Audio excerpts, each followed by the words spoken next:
The awesome new free-to-play game Marvel's Rivals is now available and does actually run incredibly well on the Steam Deck. Although it could be a little bit better, there is a major issue that a lot of us have to get past first, but it doesn't seem to affect everyone. And that is a black screen issue when you launch the game. Excuse the balked status from ProtonDB, it's from an old update, but we do also have to ignore a few warnings and get through a pointless launcher to be able to even start the game. Even though this doesn't affect everybody, at some point there does seem to be a black screen issue, and for me this always happened when you got to the confirm option. After it checked for shaders and updates, I would get this very brief screen pop up after the logos. The screen would go black and stay that way with music playing in the background. Now if I pressed a button, it did seem to make a noise, but then nothing ever happened and I had to force quit out of the game.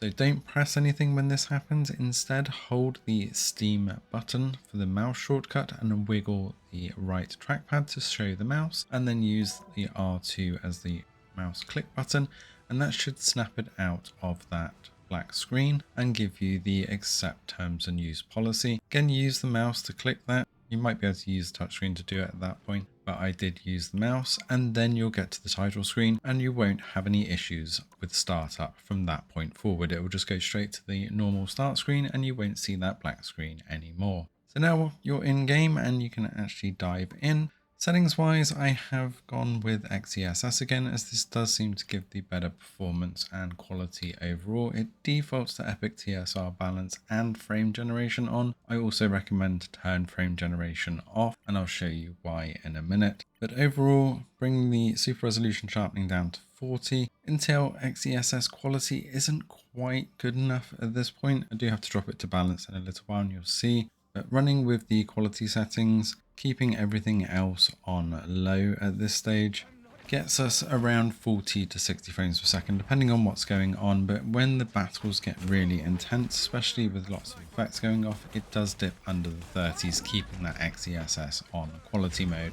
If we do drop that XeSS down to balance though, we do tend to stick up into the 40 to 50 range much better, and even when we have those close battle scenarios with all those effects, it doesn't really dip under that 40 bracket at all. So definitely worth sticking with that XeSS on balanced. And if we turn on frame generation, although it does push us up to the 1780 frames per second mark a lot of the time, and I didn't really notice any input latency at all with this, but what I did notice was much more fuzziness and blurriness around the character model and a lot of the effects going on as well, which was a little bit distracting and made it look like I was running on FSR again. So if I put them side by side with frame generation on the right, you'll see what I mean, that things just don't look as clean and crisp. And those extra frames per second didn't really feel like it was giving me any advantage at all, but I was getting distracted by the worse effects.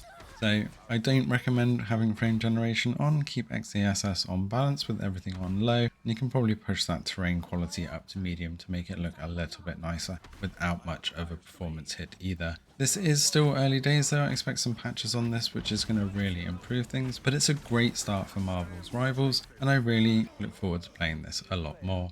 Let us know in the comments below if you're diving in, and if you are diving in, what's your chosen hero at the moment. Thanks for watching and see you in the next one.